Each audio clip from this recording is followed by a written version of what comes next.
하나님의 말씀은 마태복음 28장 19절부터 20절까지 말씀입니다.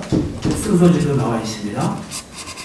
그러므로 너희는 가서 모든 민족을 제자로 삼아 아버지와 아들과 성령의 이름으로 세례를 베풀고 내가 너에게 분간 모든 것을 가르쳐 지키게 하라. 볼지어다 내가 세상 끝날까지 너희와 항상 함께 있으리라 하시니라. 아멘. 가서 제자 삼으라, 이런 제목의 말씀을 가지고 황원찬 우리 명예 총장님께서 말씀을 선포해 주시겠습니다. 오늘 마태복음서 28장 19절 20절의 말씀은 주께서 12 제자들을 갈릴리에서 만났을 때에 마지막 주님의 제자들을 향하여 주신 유언적 지상명령이 되겠습니다.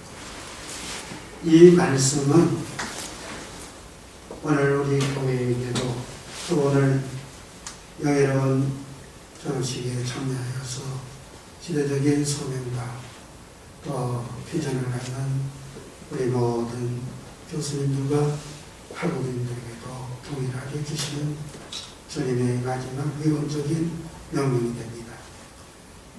저는 이 말씀을 증거할 때마다 이 기적에 의하여 우리 한국교회의 최초 강민경 선교사인 아펜젤로 선교사를 생각하게 됩니다. 아펜젤로 선교사는 1885년 4월 8일 날 제국교회에 와서 조선의 복음을 전파한 한국교회에서의 최초의 강민경 선교사입니다. 아펜젤로는 원래 한국의 조선 땅에 선교의 비전을 갖고 있지 않았습니다. 그의 친구인 에드워드가 원래는 조선의 복음 전파의 비전을 갖고 준비하다가 그만 중간병에 들어서 강리교 선교부의 파송의 일자를 잡아놓고 떠나지 못하게 됐습니다. 그래서 그의 친구 대신에 이 아펜젤로에게 강리교 선교부에서 조선 땅에 복음을 전파하는 선교사로 그렇게 제안을 했을 때 아펜젤로는 하나님 앞에 기도했습니다. 그리고 기도 중에 성경 말씀 오늘 우리가 읽은 마태복음 28장 19절 20절 말씀이 귀에 들리게 돼서 그래서 친구 대신 조선에 가기로 그렇게 마음을 정했던 것입니다. 그래서 이 아펜젤로는 메주버리 신학대학교, 강리교 신학대학교에 이제 파송을 받아가시고 한국에 와서 우리가 잘 아는 배제학당, 또 정동교회, 그리고 성경번역 또한 가장 심혈을 기울인 것이 복음 전파였어요. 이렇게 아펜젤로는 복음의 뜨거운 사명감을 가지고 조선 땅에 골골마다 걸어서 아니면 당나귀를 타고서 그렇게 복음 전파에 수고를 하다가 목포의 전도 집회를 위해서 배 타고 목포로 가던 중에 군산 앞바다에서 해상사고로 침몰이 돼서 순교했습니다. 고작 그의 나이가 52세의 젊은 나이에 한국교회에서의 그러나 최초의 강민교 선교사로 이 땅에 복음의 씨앗을 뿌린 한국교회에서의 기록될 만한 강민교 최초 선교사가 된 것입니다. 그래서 대체적으로 전라도 지역이 강민교가 강세가 있는 것이 바로 아펜젤로의 이 같은 선교가 있었기 때문이라고 교회 사역자들은 평가를 합니다. 오늘 우리 이 시대를 향하여 주님은 이제 그동안에 여러분이 애쓰고 땀 흘리고 이제 학업을 마치고 그리고 오늘 하나님 앞에 감사하고 졸업예배를 드립니다. 우리도 다 같이 주께서 이 시대에 말씀하신 가서 모든 족속으로 제자를 삼아라. 우리 학교 앞에 여기 우리 롯데문에서 현수막을 걸었잖아요. 한번 따라해 주세요. 가서 제자 삼으라. 오늘 시대에 하나님의 우리를 누가 나를 위하여 갈고 이사야 선자는 주여 내가 여기 있사오니 나를 보내소서. 목회가 앞으로 가장 힘들어집니다. 오늘 그러나 주님의 우리를 이 시대에 부르신 사명감을 갖게 되겠습니다. 그리고 너무 두려워하거나 겁내지 말며 우리 모두가 주께 기도하기를 이왕 부르셨사오니 주여 어려운 시대일수록 하나님께서 믿음을 써주시옵소서. 우리 주께서 말씀하시기를 사도행전 1:8절에 오직 성령이 너희에게 임하시며 저도 요즘에 새벽에 기도할 때에 성령의 충만한 은혜를 주옵소서. 충만케 하옵소서.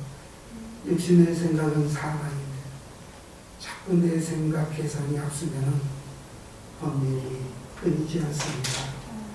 힘든 일 앞에서 약한 마음으로 밤을 잠을 이룰 수도 없습니다. 그러나 분명한 것은 아무것도 안 보이고 또 아무것도 들을 수 없고 또 내가 무엇을 하겠다 말할 수 없어도 하나님 앞에 기도하게 되면 하나님의 위로하심이 내 약한 마음에 힘을 더하여 주시고 특별히 비전을 주십니다.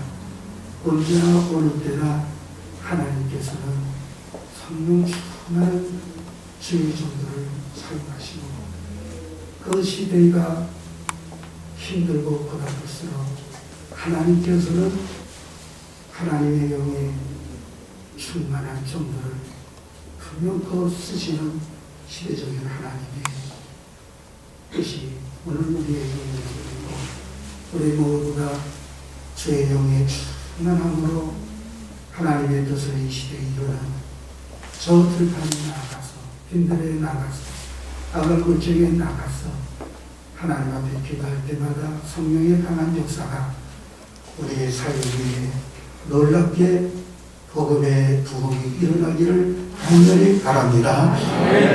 에레미야 선지자를 제가 이렇게 좋아하는 구역을 읽는 보니까 참 고생 많이 했습니다.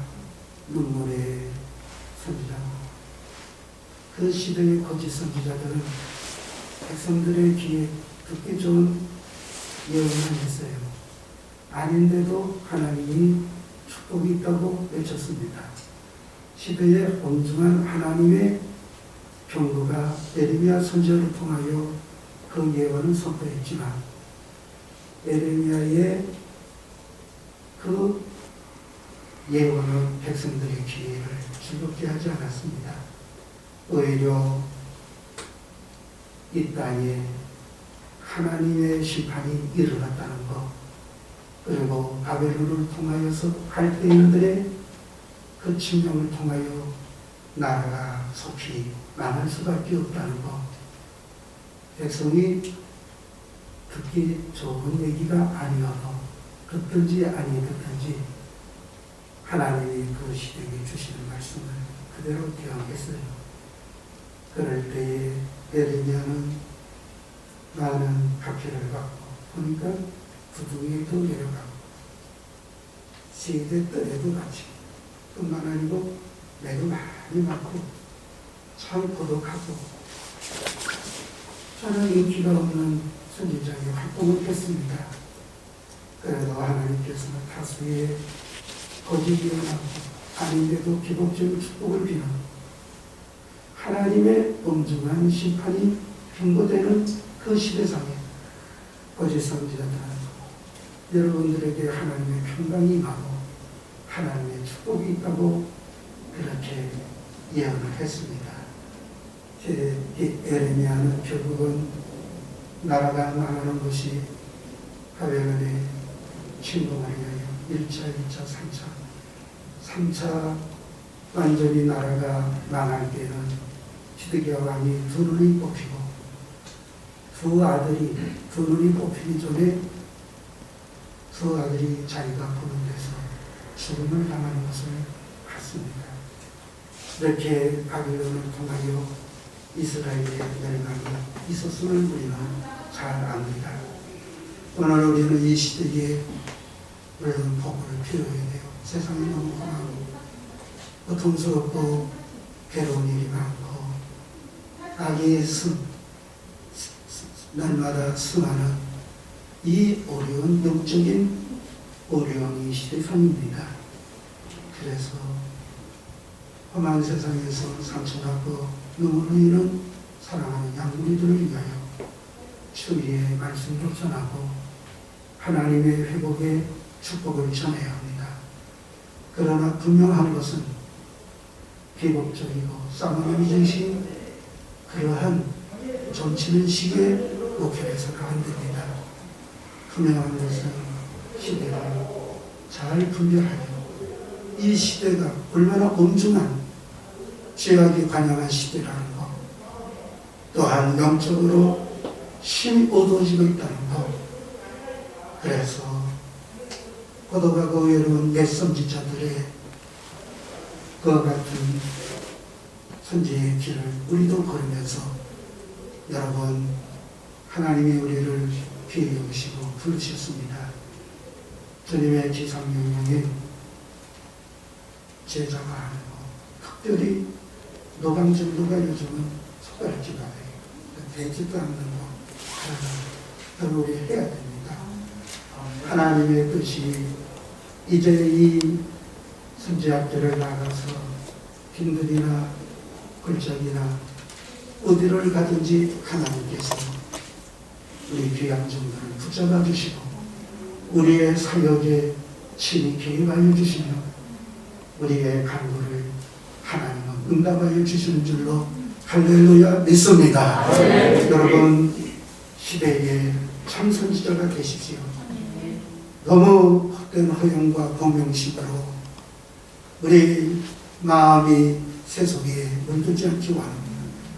주님이 나와 함께 하신다면 그 길을 홀로 갈 수 있는 오늘 이 시대의 성령 충만한 하나님의 종들로 결국은 우리가 하나님 앞에 설 때에 잘했다 칭찬받는 종들 되어야 되고 하나님의 뜻이 우리에게 이 시대에 나타나기를 간절히 바랍니다. 또 어디 한 말씀은 주님교회 담임 목사하시던 신성조 목사님께서 천국에 가봤더니 깜짝 놀란 것은 천국에 오지 못할 사람들이 와 있더래요. 천국에.